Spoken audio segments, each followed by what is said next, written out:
গুরুত্বপূর্ণ একটি প্রশ্ন আমাদের কাছে রয়েছে, সেটি হচ্ছে ইমাম যখন সালাতে দণ্ডায়মান হবে, ইমাম যখন সালাতের কেরাতগুলো উঁচু আওয়াজে পড়বে, এই সময় কোনো মুসল্লি সালাতে আল্লাহু আকবার বলে হাত উত্তোলন করে হাত বাঁধলেন।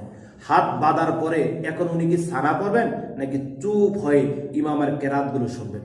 এই বিষয়টা আমাদের অনেক মুসল্লির জানা নেই, আমাদের কাছে বারংবার কোশ্চেন করে বারংবার জানতে চায়, বা আমরাও দেখি বা আমরাও শুনি ইমাম যখন সালাতে দণ্ডায়মান হয় উচ্চ আওয়াজে কিরাত পাঠ করা শুরু করে দেয়, তখন অনেক মুসল্লি সানা পড়তে আগ্রহ প্রকাশ করে। ওই সময় কি সানা পড়বে নাকি ইমামের কেরাত শুনবে? সঠিক এবং সহি মাসালা হচ্ছে ইমাম যখন কেরাতগুলো উঁচু আওয়াজে পড়বে তখন মুসল্লির কাজ হচ্ছে ইমামের কেরাত শুনবে, তখন সানা পড়ার আর আবশ্যকীয় নয়, আর প্রয়োজন নেই। তাহলে আমরা জানলাম ইমাম যখন কিরাত পাঠ করবে তখন মুসল্লির সানা পড়ার প্রয়োজন নেই, মুসল্লি ইমামের কেরাত শুনবে। এটাই সঠিক এবং সহি নিয়ম।